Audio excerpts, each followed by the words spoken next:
Ratatouille is one of Pixar's golden era movies, and it very much represents how greatness can really come from anywhere. A wholesome message that inspired millions of kids to follow their dreams. But if we shift the perspective a little bit to the villain of the story, the chef Skinner, it becomes a man trying to save his failing restaurant by pivoting into frozen foods, and only to be thwarted by some magical rodent and his bumbling idiot of a sidekick. But to see that, let me just put you in his shoes. Now think about it like this. You are Chef Skinner, the head chef of the famous Gusteau's, a restaurant that is failing substantially since the passing of the great chef, who was, to put it simply, a naively brilliant man who really saw the best in this world. But you're a little bit more pragmatic, a little bit more jaded than your counterpart. Either way, you want to leverage his great reputation and his cornucopia of recipes and start up your own HelloFresh delivery service. Speaking of which, no, this is not sponsored by HelloFresh. In fact, it's not sponsored at all. Like the video. But really, you decided that selling frozen food was the best pivot you could make. And really, you make a lot more money selling processed foods to Americans than you do trying to sell fancy food to stuck-up French people. And now the restaurant is failing because of a few bad Yelp reviewers. And plus, according to Gusteau's will, you basically inherit the restaurant in a few weeks, because there is no heir. Therefore, it all becomes yours. But seriously, thank God that old gelatinous man never procreated. Not sure he ever even saw his, But the year is sometime in France, but it's old. And you could tell that because critics still have some weight in this world. Gusteau's restaurant lost one of his 5 stars after a scathing review by France's top food critic.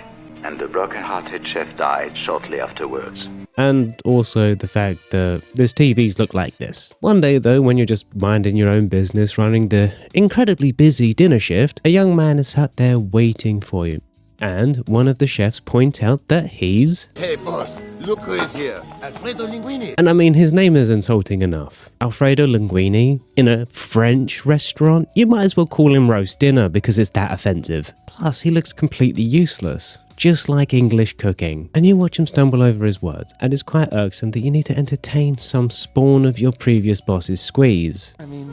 She died.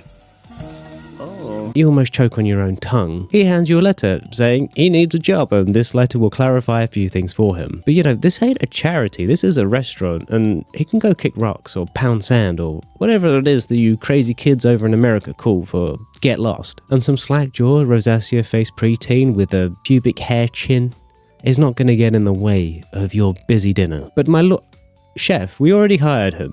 What? How dare you hire someone? Needed a garbage boy.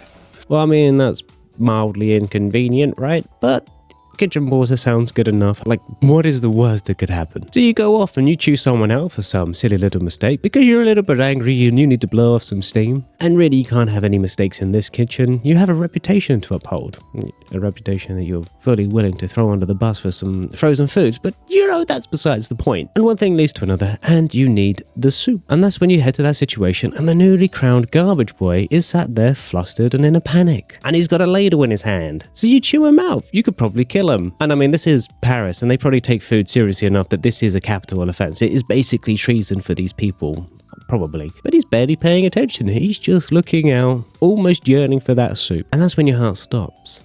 He messed with the soup, and the soup has just gone out.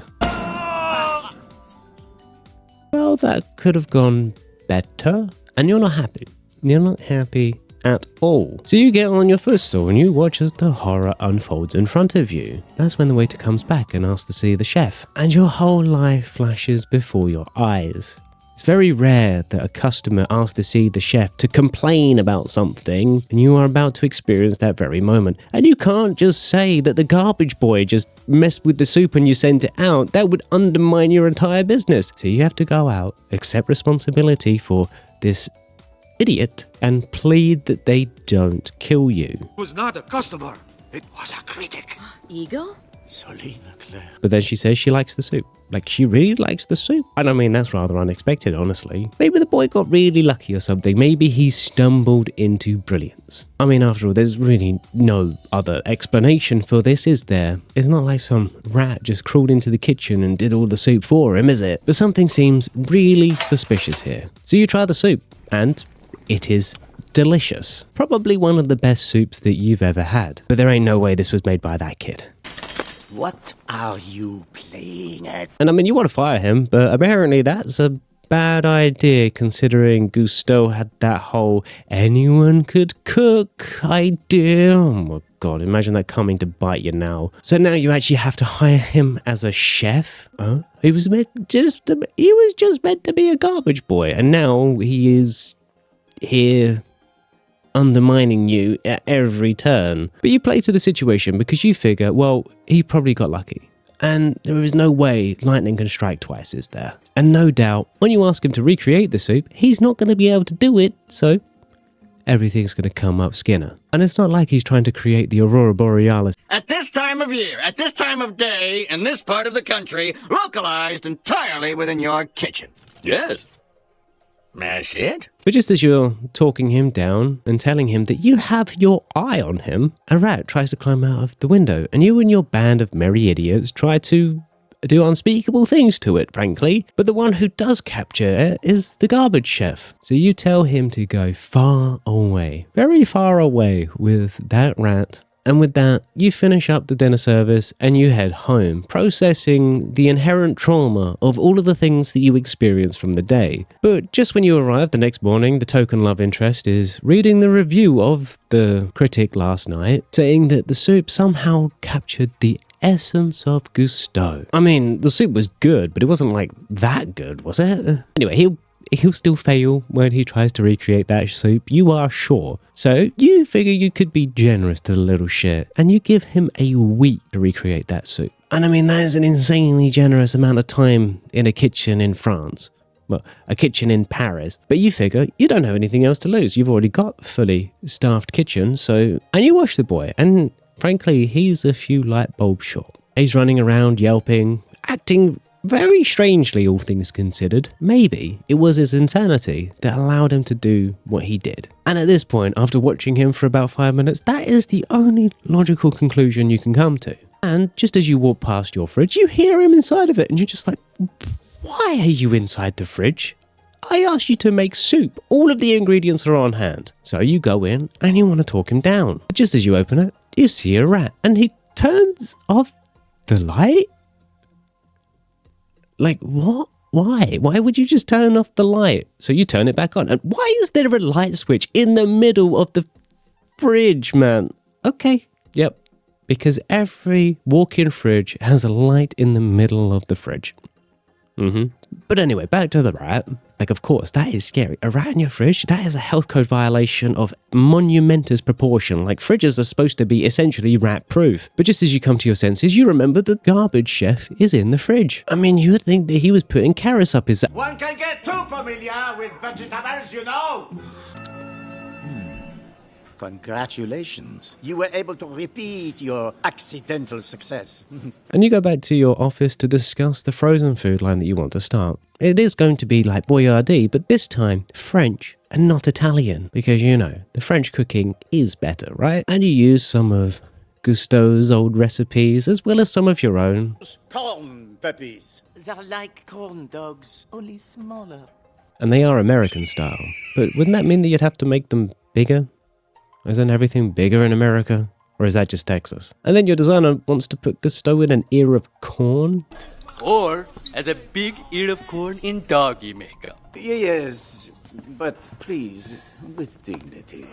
Because nothing says dignity like turning a famous French chef and Americanizing their recipes and making them into microwavable meals.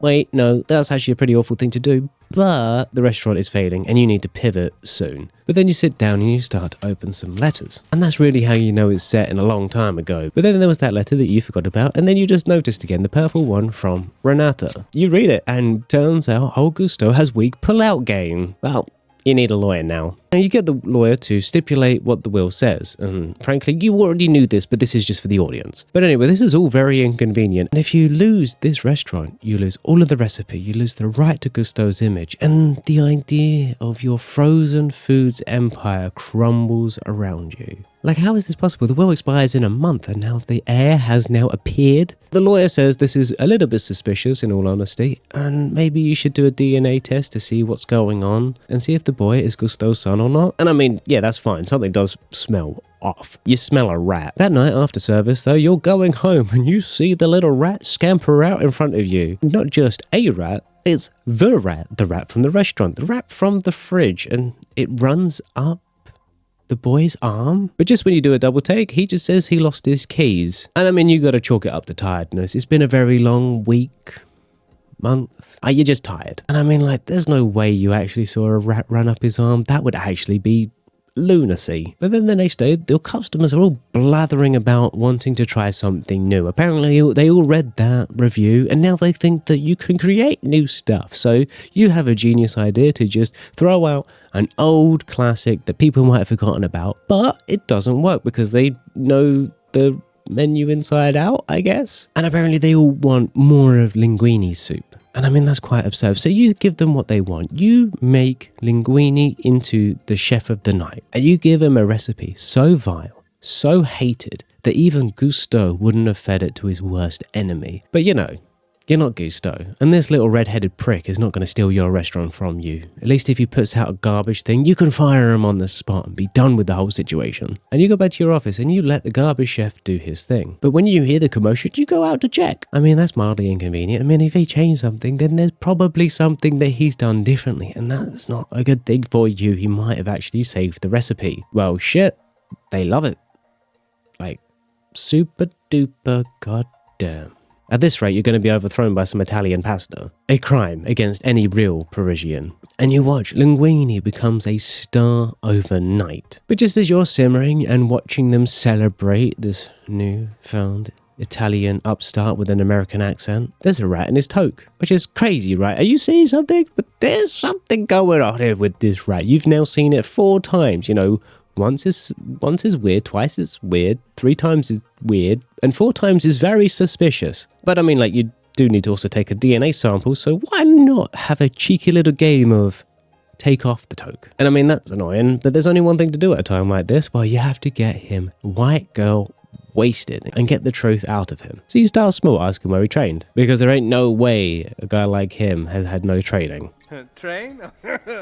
All right. Okay, he's got to be having you on now. There's no way. First time cooking. It's not. I knew it! It's my 2nd, 3rd, 4th, 5th time.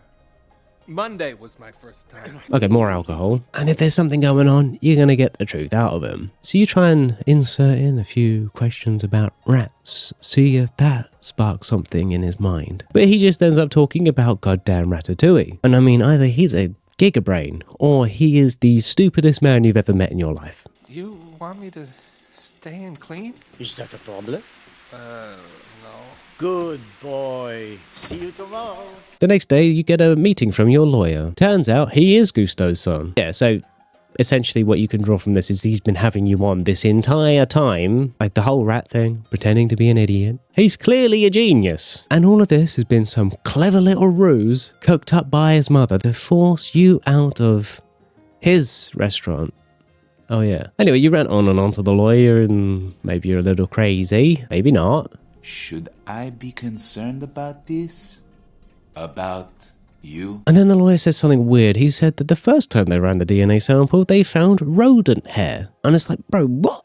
You were just saying that I was crazy about a rodent thing, and you didn't even join these 2 things together? Okay, sure. But yeah, that confirms that you're actually not crazy, and there is a rat conspiring with the garbage chef to turn your life into a living hell. They must have had training from the CIA or something. No, wait, that was pigeons. A little while later, you come back into your office and you see the rat reading the last will and testament of Gusteau. The rat can read?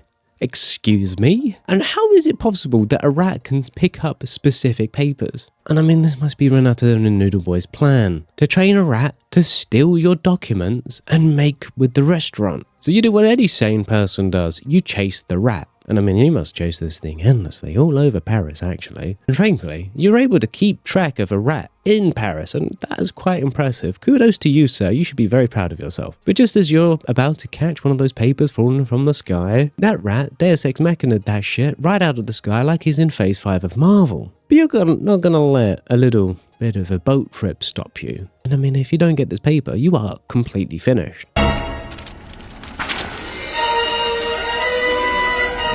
And I mean, of course, why not? The rat can fly, can it? Yep. That's just par for the course, ain't it, at this point? And I mean, you jump after him, and as a consequence, you perform the greatest magic trick that's ever been performed in this world ever, and maybe you should consider becoming a magician or something. And you could almost be proud if you didn't land in the Seine, a river so toxic that the League of Legends community would find it disgusting. I mean, you may as well drink the water, right? You've probably lost everything now. But maybe the rat has nothing to do with it and it's just a rat and it just took a piece of paper. Or maybe this is all just some wild hallucination. You get out of my office. He's not in your office. You are in his.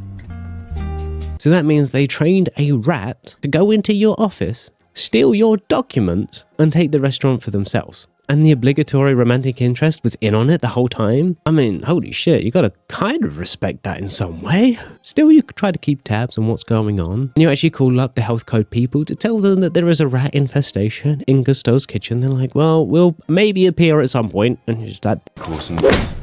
That's not good enough! But while you're surveying, something completely unexpected happens. You find out the fucking rat is the cook. Like, come on. Really? Well, okay then. May as well believe anything at this point. But I mean, if the rat is the one that cooks, you can actually steal the rat and use him to open up your own line of frozen foods. And it can be called Skinner's Frozen Foods or something. It has a nice ring to it though, doesn't it? So you set a trap up with some cheese because, you know, he is a rat and rats love cheese apparently. I mean, there was that game back in the 90s called Mousetrap, and the end of that was a rat getting trapped by some cheese. Anyway, it actually works, and now you're one step closer to everything coming up Skinner. So you stuff him in the trunk and you figure, well, let's go and watch the restaurant implode in on itself without their star. I will have whatever he is having. The garbage chef is the one that's waiting tables. And you're just like, hang on, what? I mean, that's a good thing because it seems that everyone is gone and there's no way he can wait tables and cook at the same time. So you figure you're going to win. How bad this cooking is gonna be without the rat. And guess what comes out? God damn, Ratatouille. Hey, that's the name of the movie. You watch as the critic has a full-on orgasm after putting in one mouthful. And you just can't believe it. How is that possible? There is no way this kid can wait tables and cook like that. The rat is in your car. But you try it. And it gives you an immediate orgasm. And I mean, some things are truly better than sex. And I mean, like, that's your guess. You still haven't received a match on that app? Happily ever after? I demand to know! But you get chucked in the closet with the health inspector. Now you can believe rats can steal documents. Hey, maybe even cook. But to be able to tie you up in proper bondage knots and then toss you in the fridge? Yeah, like, come on now. And the next day, Ego's review was beyond glazing. But that's fine. The health inspector ended up closing the restaurant and you got exactly what you wanted. Now you can really develop your frozen foods line with Skinner as the name and you can be the star. And I mean, even Ego lost his job and his credibility. You really won this day, actually. But then you find out they open a restaurant called La Ratatouille, and it has lines coming out of the door. Well, that's okay, because at least you have your frozen burritos, just the way America likes it. Because you know, who cares about legacy and reputation when you can have fat stacks of cash? If you liked the video, please give it a like. I just want to shout out my members, especially the Talented X, Lavender, Yuri, and Alan. Thank you, have a great day, and have a great life.